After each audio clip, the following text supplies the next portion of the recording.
Olá, seja bem-vindo ao programa Sem Filtro, no seu canal de ideias. Este é o espaço onde abordamos assuntos interessantes, pulsantes, necessários. E hoje é dia de Sem Filtro especial e vamos falar sobre direito da criança e do adolescente.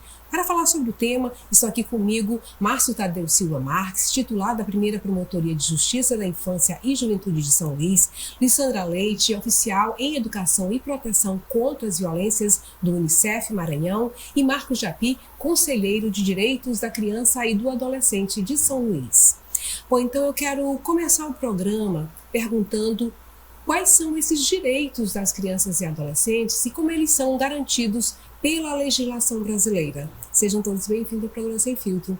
Pode começar, Japi? Obrigado. Então, o artigo 34 do Estatuto da Criança e do Adolescente fala sobre alguns direitos, né? Esse ano o Estatuto chegou aos seus 34 anos, fala que as crianças têm direito à educação, ao esporte, cultura, à profissionalização, são vários direitos, mas hoje, na sua totalidade, nós temos observado que, apesar dos 34 anos, que o Estatuto é a lei que nós temos a nível mundial, que traz os direitos da criança e do adolescente, vê que no Brasil ainda não conseguiu efetivar a maioria desses direitos. Então é uma luta constante, que todos nós aqui que somos militantes do movimento da infância e da adolescência aqui em São Luís, no Maranhão, nós a cada dia estamos brigando para que de fato eles sejam efetivados na área da saúde, na área do esporte, na área da cultura, na área da profissionalização. Então é um desafio enorme para cada um de nós.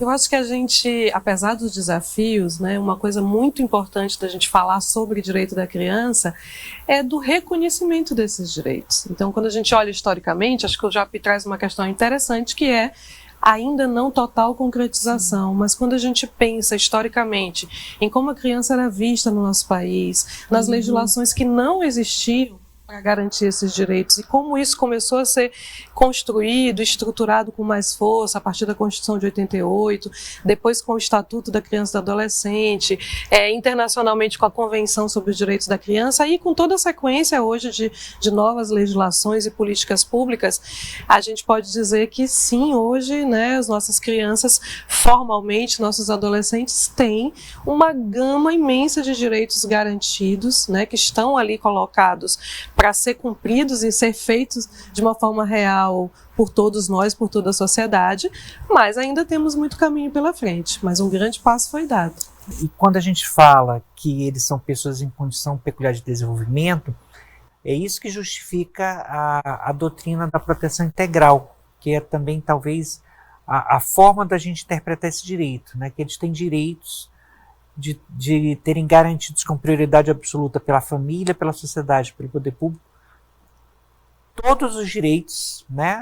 Ou seja, a exigir todas as políticas para a garantia do direito ao desenvolvimento e a prevenção da violação desses direitos, mesmo quando há a mera ameaça dessa violação.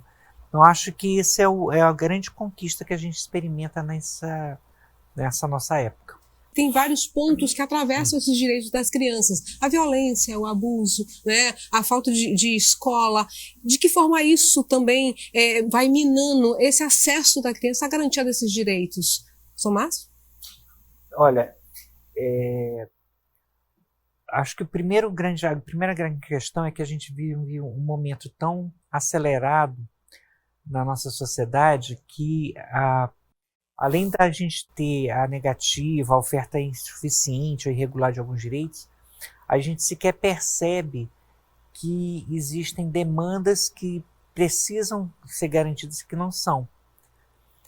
Vou dar um exemplo. Quando a gente teve a primeira geração das crianças com microcefalia por causa do Zika vírus, ninguém sabia o que fazer, ninguém sabia, o SUS não sabia, o SUAS não sabia. Então, o SUS teve que se adaptar, o SUS teve que se adaptar, o benefício de prestação continuada teve que se adaptar. A gente já teve anos dessa primeira geração e agora a gente enfrenta uma outra demanda que a gente não tinha noção que ia enfrentar atrás. A maioria desses meninos está precisando fazer cirurgia ortopédica de quadril, porque eles cresceram e tiveram esse desalinho. E o SUS também não está preparado. Ou seja, a gente precisa perceber que a questão do direito da criança ela não é uma coisa estática, porque o mundo não é estático, e a gente precisa entender que o ponto central aí é da gente vivenciar e buscar essa proteção integral. Só para concluir, a gente tem, por exemplo, uma questão da orfandade. A orfandade sempre existiu, mas a gente começa a perceber que a orfandade hoje ela não é reconhecida, identificada pelo poder público como uma questão social de toda a comunidade, só como uma questão da família. E quando a gente fala assim, a gente está tendo uma chamada desproteção social, uma negativa, uma omissão do poder público em fazer isso. E a gente precisa avançar nesse sentido. A orfandade não é só a questão da herança, ou da previdência, ou da onde essa criança vai ficar em família substituta. É o direito ao luto, é o direito ao desenvolvimento, é o direito à profissionalização, mas é principalmente o direito à convivência familiar e comunitária. Então, acho que essa é a essência, a gente entender que a gente tem que compreender crianças e adolescentes de forma dinâmica a partir desse ponto central, que eles são credores da proteção integral. Penso que talvez o maior desafio hoje que nós tenhamos no Brasil de fazer acontecer os direitos seja fazer as diversas áreas, as diversas políticas efetivamente conversarem e oferecer um direito de forma integral. Então, por exemplo, se a gente pensa numa criança que hoje tem o direito à escola, o direito à educação garantido, mas que não tem o direito à alimentação garantido, significa que o direito à educação não vai ser eficiente. Porque à medida em que ela vai para a escola e não tem a alimentação correta, não teve em casa e não tem na escola, ela não vai conseguir aprender plenamente. Então, essa intersecção entre os vários direitos, esse diálogo entre as políticas, ele precisa acontecer para a gente poder gerar uma atuação efetivamente integral que faça acontecer de verdade o direito. Entre essas políticas, elas são essenciais, né? Devem acontecer, mas não acontece pelo fato de, às vezes, senta um gestor numa cadeira, senta outro em outra cadeira, mas só que, às vezes, eles não compreendem a política daquela gestão que ele está à frente. Ele também não se coloca para querer aprender. E por isso que muitos direitos da criança e do adolescente ficam amarrados. Tem também a questão dos legisladores, dos vereadores, deputados, senadores, que, às vezes, também não estão ali dispostos a votar, colocar na pauta direitos da criança e do adolescente, porque já existe o ECA, né? O ECA fala sobre todos os direitos, mas só que a cada dia nós temos que criar uma nova lei para que aquele direito à saúde, ao esporte seja de fato efetivado. Então, se nós não tivermos legisladores, gestores com pensamento que priorize de fato a criança e o adolescente, nada vai avançar. O Dr. Márcio sempre fala que criança e adolescente tem que ser prioridade de fato no orçamento, porque se não for prioridade no orçamento, vai ficar só ali na boca dos políticos em tempo da política. E como você falou, a questão de fazer uma política só para aquela gestão, eles não expandem isso, né? Uma fala do Dr. Márcio aqui me chama a atenção a questão de as leis, as normas, elas se atualizarem. Eu queria que vocês aprofundassem um pouco mais e dessem até exemplo para a gente, o que mudou ao longo do tempo, essa atualização de leis e direitos. A gente vê que talvez a grande virada copérnica na coisa, foi com a Constituição no plano nacional. Mas o Brasil já estava aderindo a essa nova visão quando ele assinou tratados internacionais, né, ou declarações. Quer dizer, foi compondo com a comunidade internacional isso. Então, o primeiro grande marco no plano do ordenamento nacional é a Constituição. Aí a gente tem o Estatuto da Criança, tem o Marco Legal da Primeira Infância, né, tem a lei do SINASE, a gente tem agora a lei do depoimento especial, a lei Henri Borel e uma série de outras leis. E é importante que a gente pense apenas numa ressalva aqui que acho que é significativa. Não, garantir direito de criança não é garantir apenas o direito na lei que é específica para lá, porque a gente tem que interpretar o artigo 227 da Constituição junto com o 226. O 227 fala do direito da criança e o 226 da família.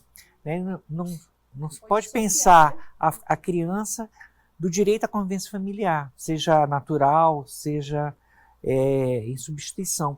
E o que é a grande conquista, me parece, é isso. É você buscar em qualquer ordenamento essa prioridade absoluta da construção da dignidade dessa pessoa em desenvolvimento. E trazendo um olhar da contemporaneidade, porque se a gente pensa que as evoluções, né, da sociedade, da tecnologia, do mundo, na última década foram muito maiores do que no último século, digamos assim, a gente vai ver que isso também vai impactar na vida da criança e do adolescente positivamente e negativamente.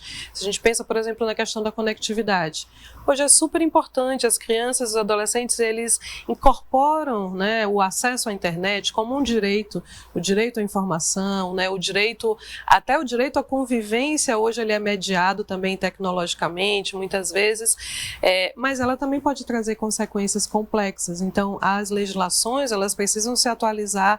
No passado a gente teve uma visão interessante, né, que eu acho que foi bem significativa disso, que foi uma condenação, por exemplo, né, de um estupro virtual, que era algo que era impensável antigamente. Não só porque não existia a tecnologia, mas porque se pensava o estupro de uma determinada forma, com a aproximação física.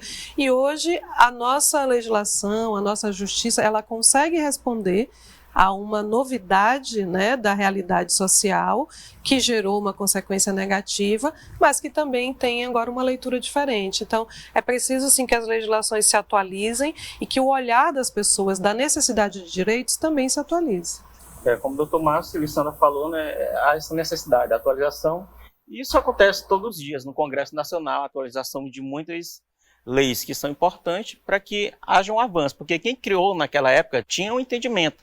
E agora as pessoas que estão agora com o controle social, que é feito pelos movimentos sociais, não, isso daqui está errado, isso daqui não é assim. Quem fez a lei naquele momento entendia dessa forma, e agora quem está vendo aqui agora, quem está construindo, quem está debatendo, já traz um novo entendimento. Então todos os dias tem que ter essas atualizações. Bom, gente, a gente finaliza com isso aqui, esse primeiro bloco. No próximo bloco, vamos retomar ao tema do Sem Filtro Especial, falando sobre os direitos das crianças e adolescentes. É um instante só.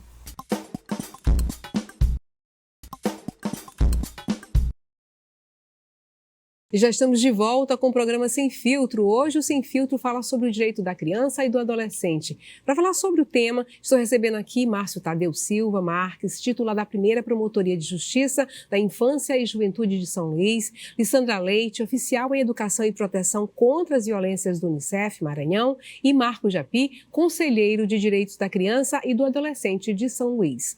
Bom, eu começo esse segundo bloco do programa Sem Filtro falando quais são os desafios enfrentados pelas crianças e adolescentes, mas eu quero fazer um recorte dos filhos dos indígenas venezuelanos. De que forma ter sido conversado, tratado, para solucionar essa questão? A gente vê que a gente está falando de cenários que vão mudando com o tempo e as legislações também vão mudando. De que forma ter sido conversado isso? Tomás.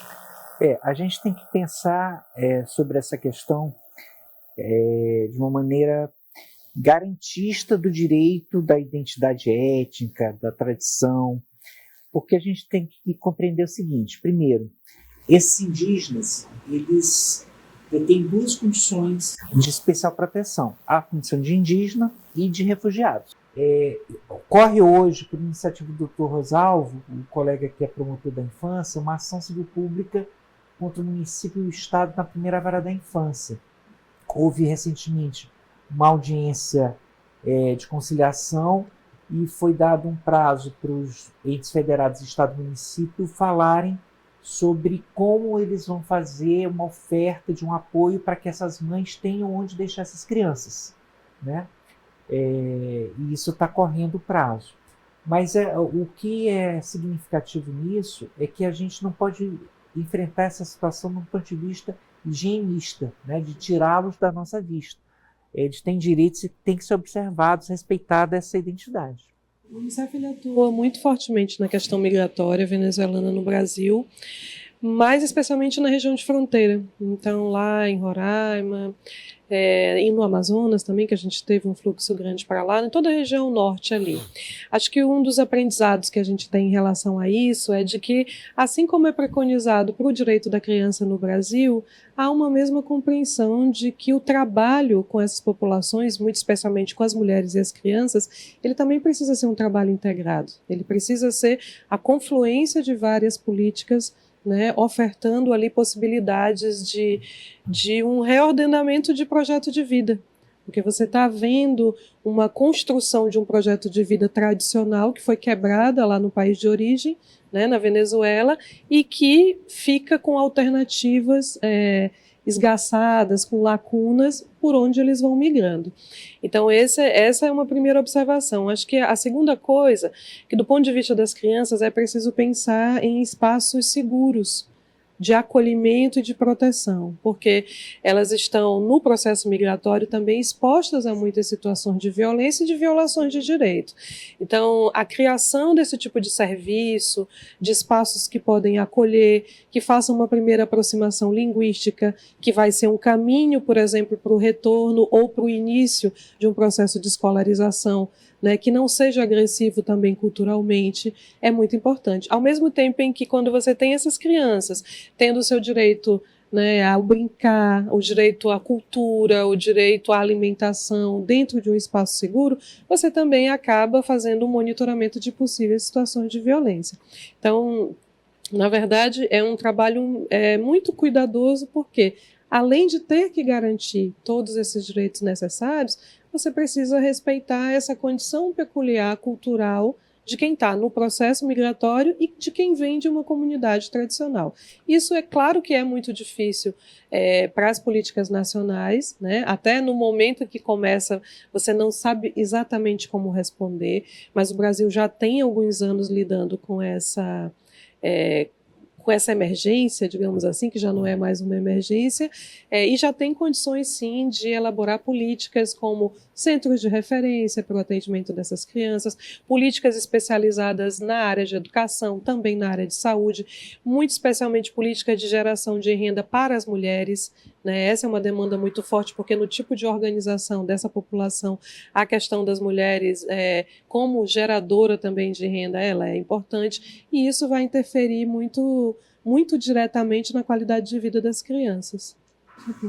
Quando eles chegaram aqui em São Luís, né, houve uma união de todos os órgãos, né, nós reunimos toda semana, que era para estudar eles, né, para ver a questão do comportamento deles, por que estavam vindo para cá. Aí a gente ficou sabendo que eles já vinham de outros estados e chegaram a São Luís, né. Então a Lissandra trouxe um monte de questões aqui que devem ser pautadas pelas secretarias, pelo Estado. Foi criado um centro de referência, mas depois parou, agora voltou a caminhar. E o que nós temos visto no dia a dia em São Luís? As mães sempre com as crianças ali durante todo o dia, pegando sol, as crianças sendo expostas ali a alguns tipos de violência, estão ali, não estão tomando água, não estão se hidratando, não estão tendo nenhuma alimentação. Então, os órgãos devem, no dia a dia, ver o que pode ser feito. Mas só que tem uma questão, que eles, muitas das vezes, eles não deixam ser cuidados.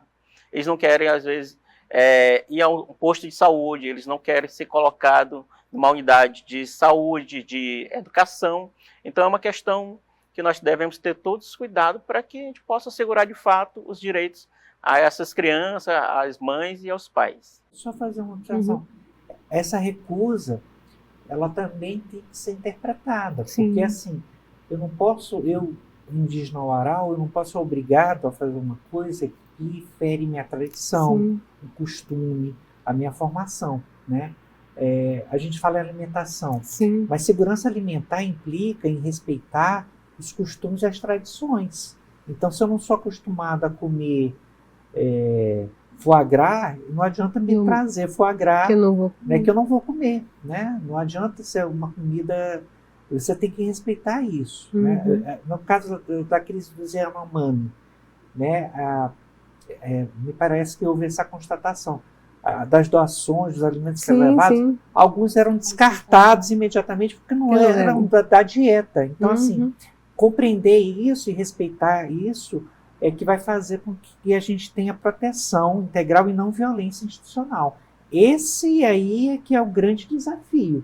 Né? É você não fazer com que o Estado, no afã de proteger, acabe oprimindo. Agora, só para deixar claro, as crianças, ainda que sejam indígenas Guará, elas têm os mesmos direitos que as crianças aqui. Sempre. E assim, os direitos humanos, os direitos das crianças, eles não podem ser relativizados. Agora, você tem que saber como fazer essa aproximação, é isso que Lissandra está falando, que tem uma tecnologia para isso, porque não pode ser uma coisa impositiva, né? Ela tem que ser dialogada e garantida essa proteção. Quer dizer, se não tiver uma creche, uma escola de educação indígena que tenha respeito a essas características, e você força a ir para lá, não vai ser uma proteção integral, vai ser uma proteção irregular. Quase uma violência. É quase uma violência. Como diria um desembargador do Rio Grande do Sul, um grande amigo, Leoberto Branker. E isso não é fazer justiça para essas crianças. Então, essa preocupação eu acho que tem que ser presente. Por isso que não dá para você agir de uma maneira sem buscar essa reflexão profunda, né, do que você está fazendo. Agora eu pergunto, os direitos, eles têm essa diferenciação, essa personalização, digamos assim, de estado para estado, os direitos das crianças, ou não? É um direito universal? Tem alguma especificidade? Sim, a gente considera os direitos que são fundamentais, né, que são a toda criança, digamos, a todo adolescente no mundo, mas quando a gente está falando de populações migrantes ou populações tradicionais, refugiados, você também vai ter outros direitos específicos. Por exemplo, as populações tradicionais, elas têm o direito de ser escutadas previamente em relação às políticas, às ações que vão ser aplicadas a elas. Então, eu não posso simplesmente pensar algo e querer realizar sem antes fazer esse diálogo, essa escuta. Esse é um direito internacionalmente admitido, né, e que o Brasil é, inclusive, signatário de uma convenção que trata disso.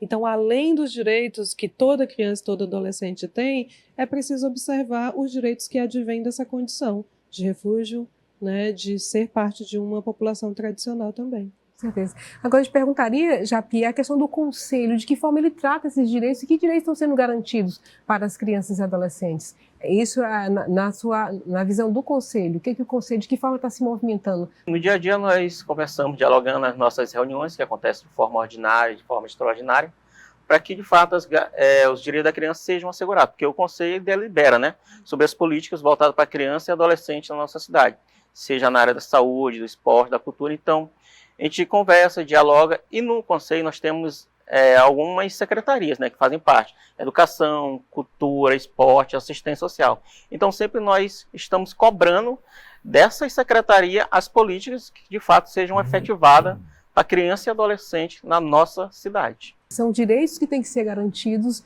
A gente tem dois pontos aí: a questão da parceria, que tem que ser muito presente, e também dos orçamentos destinados à garantia desses direitos. Queria que vocês aprofundassem um pouquinho mais. Pode. A questão da articulação, ela é uma determinação legal.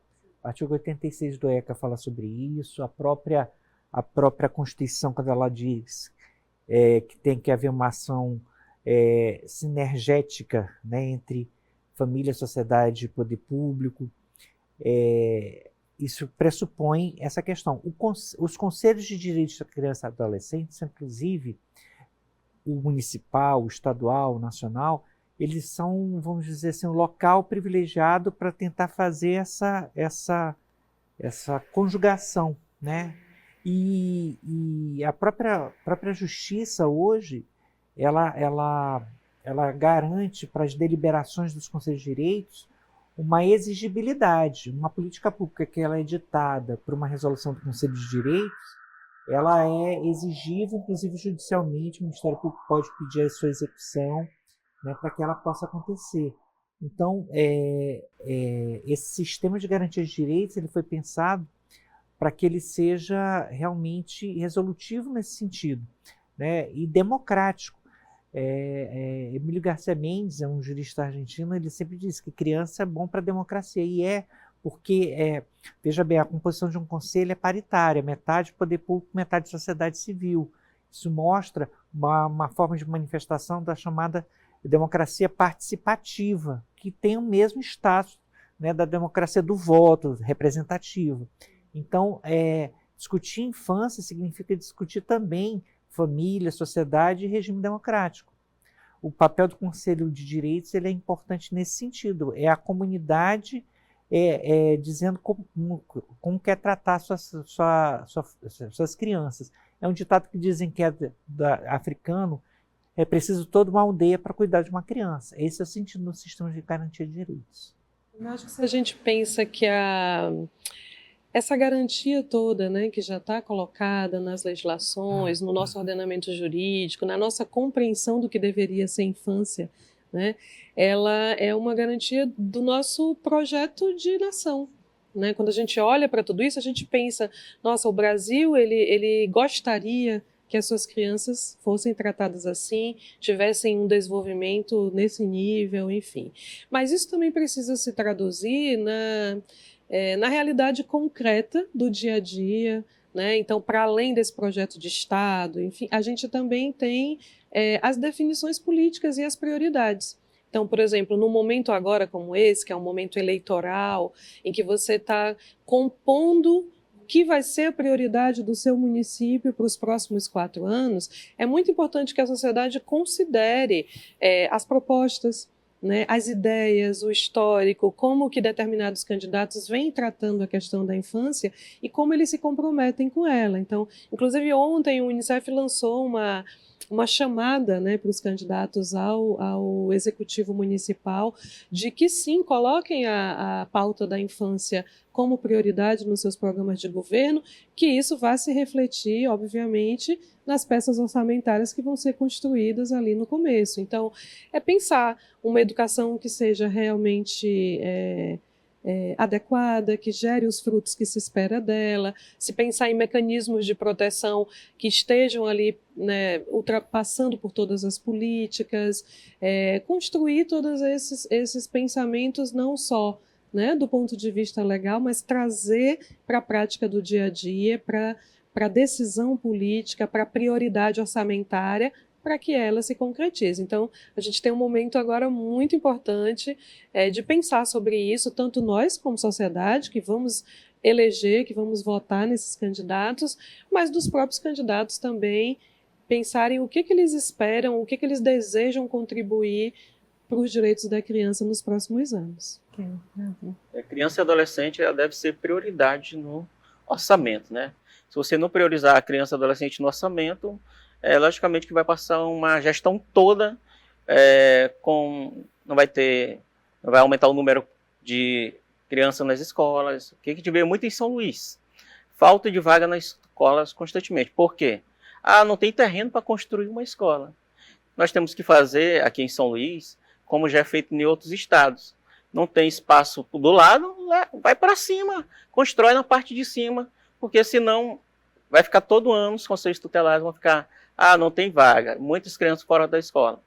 Teve uma outra situação que é a questão da saúde, né? Não houve investimento na área de saúde. A gente veio de uma pandemia e nós pensávamos que haveria um número considerável de psicólogos nas unidades de saúde, mas teve até alguns programas que foram cortados, né?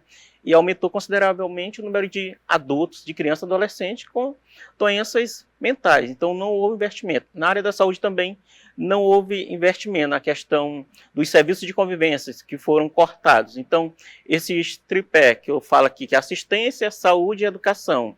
Se não houver investimento, a gente podemos acompanhar no dia a dia que vai aumentar o número de crianças e adolescentes em situações de vulnerabilidade.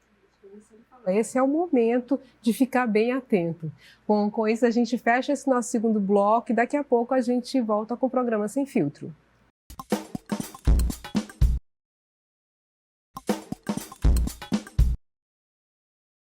Estamos de volta e este já é o último bloco do programa Sem Filtro especial sobre o direito das crianças e dos adolescentes. Falando sobre o tema, Márcio Tadeu Silva Marques, titular da primeira Promotoria de Justiça de Infância e Juventude de São Luís, Lissandra Leite, oficial em Educação e Proteção contra as Violências do Unicef Maranhão, e Marco Japi, conselheiro de Direitos da Criança e do Adolescente de São Luís. Bom, eu começo esse bloco perguntando quais são as soluções e perspectivas para garantir e promover os direitos das crianças e adolescentes.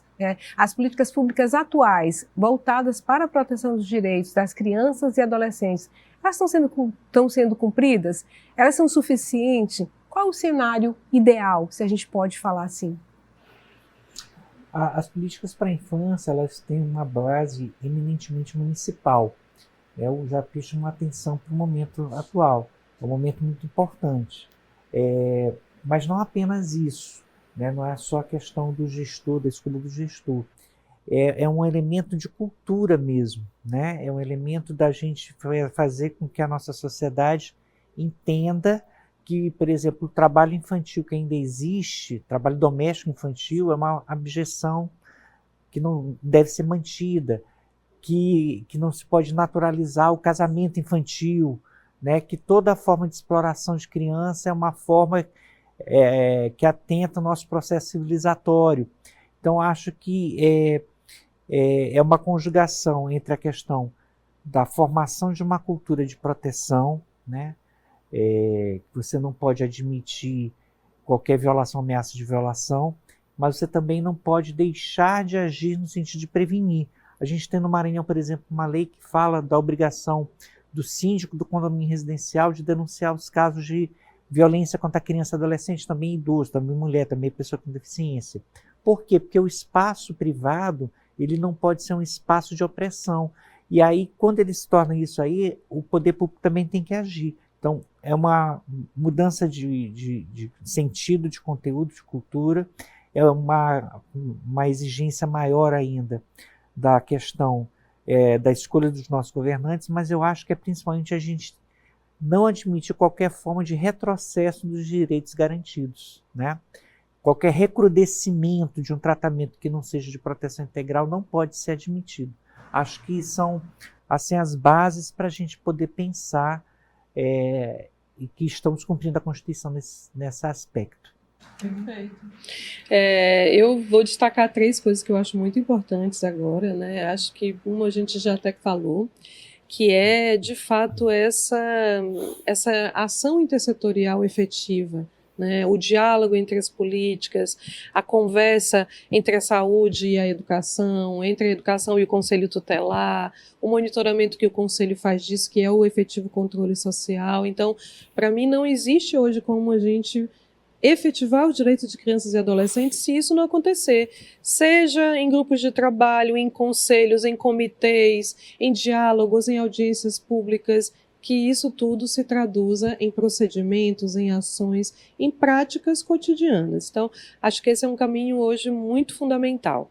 O segundo, eu penso que é um foco, talvez, do país, e falo também do Maranhão, investindo em políticas de prevenção às violências, porque se nós formos olhar também do ponto de vista histórico, a gente vai ver, as políticas de educação avançaram, por mais que precisem ainda, tenham muitos desafios, a política de saúde avançou enormemente, de assistência social, acesso a bens culturais, enfim, você tem uma gama ali, uma certa proteção social que deixa de atingir muitos vulneráveis ainda, mas que já existe estabelecida, né? Mas a gente não consegue ainda avançar de verdade na proteção, né, para evitar que as crianças e adolescentes sofram situações de violência. E aí você vai ter fortalecimento de políticas de enfrentamento, políticas de prevenção, mas também uma grande discussão cultural também, como diz o Dr. Márcio Tadeu, dessa cultura da sociedade de entender que é importante proteger, não violentar, não agredir, então. E eu acho que um terceiro ponto também muito importante é a escuta desses meninos e meninas, né? O direito a ser ouvido, o direito à participação, que também se traduz de muitas formas, mas não só como um direito alegórico, né? Como algo que enfeita um evento, ou que traz uma beleza de uma fala de um adolescente em algum momento específico. Não. A escuta constante, né? Como que eu melhoro um serviço de saúde que atende adolescentes se eu não entendo como ele se sente na hora que ele entra numa unidade de saúde? Né? Como eu vou falar de proteção dentro da escola se eu também não der a oportunidade dele dizer se ele confia ou não em revelar uma situação de violência que ele está sofrendo? Então, a gente precisa também ouvir e dar espaços, né? Criar espaços de participação para as crianças e para os adolescentes. O Fórum Nacional de Erradicação do Trabalho Infantil trouxe uns dados agora recentes, que o Maranhão está empatado com o Sergipe, né, na terceira colocação, que são de 7 a 17 anos, 6,2% de criança e adolescente, que dá cerca de 27 mil que estão em situação de trabalho infantil, né? Então, essa é uma situação que nós temos discutido constantemente aqui no Maranhão, no FEPETIMA, no Comitê Intersetorial de Combate ao Trabalho Infantil, porque não adianta a gente ficar só debatendo, se não existem os caminhos, né? Tem que ter o fortalecimento das ações estratégicas de combate ao trabalho infantil, nós temos que ter estágio para os adolescentes a partir dos 14 anos, porque a gente vai tirar eles dessa situação de trabalho infantil e vai colocar onde? Nós temos que ter as políticas acontecendo na área de esporte, cultura, educação, para que essa criança que está no dia a dia ali, que sai para vender um suquinho, que sai para estar no lava-jato, que sai para estar ajudando na renda da sua casa, ela tenha um espaço que ela possa trabalhar de forma profissional, tenha direito à profissionalização, como fala o artigo 4º do Estatuto da Criança e do Adolescente. E também tem a questão do programa Jovem Aprendiz, que o Estado, o município e as empresas também podem abrir muito mais vagas para que os adolescentes, a partir dos 14 anos, que podem ter a carteira assinada durante 2 anos, possam estar nesses lugares e não ter seus direitos violados no dia a dia. Puxando o gancho aqui que a Alessandra falou, da questão de dar voz à criança e ao adolescente, e nesse momento de eleições, né, falar desse jovem, de que forma os direitos formam esse jovem que tem potencial para representar uma geração, como foi na geração da minha passagem, os jovens, será que tem os jovens de hoje vão dar esse legado para a geração futura? Queria que vocês falassem rapidamente só dessa percepção, se esse jovem tem a garantia de direitos para chegar à consciência política, digamos assim. Acho que o protagonismo juvenil ele é importante, o voto facultativo aos 16 anos é necessário, mas não esgota aí. Por exemplo, o Conselho Municipal de Direitos da Criança de São Luís tem uma comissão de adolescentes e jovens. Se tem, ótimo, está cumprindo esse protagonismo. Se não, está atrasando e tem que se fazer, né? Então, assim, garantir a participação do jovem, do adolescente nesses movimentos é uma forma de formar essa cultura de que eu vou pegar a expressão do movimento das pessoas com deficiência, nada sobre nós sem nós, né? Isso é importante, isso é formador. Uma experiência interessante que a gente tem numa das nossas plataformas de ação no Brasil, que é o selo Unicef, onde o Unicef trabalha com as prefeituras, né, em busca da melhoria das políticas, de melhoria dos indicadores da área da infância, enfim. Uma das ações que acontece no selo, que a gente fica sempre muito orgulhosa de ver, de perceber as inovações e como isso vem sendo feito, são os NUCAs, são os núcleos de cidadania dos adolescentes. Então, cada município desse, quando entra no selo, ele também, como uma política pública, ele cria esses espaços de participação. E é claro que em alguns lugares, né, talvez os núcleos não vão cumprir esse papel efetivamente, mas as experiências que nós vemos quando realmente os adolescentes têm um espaço, né, de contribuir com as políticas, de fazer discussões, por exemplo, sobre mudanças climáticas, né, que afetam fortemente os nossos municípios, que geram impacto grande ali, sobre questões de gênero, do direito da menina, da participação das mulheres. Isso tudo mexe muito com a forma como o município vai reorganizando seus serviços, né, o olhar sobre aquilo. Então, a participação ela é uma conquista, mas do ponto de vista dos agentes públicos, é preciso também abrir os espaços de escuta, né?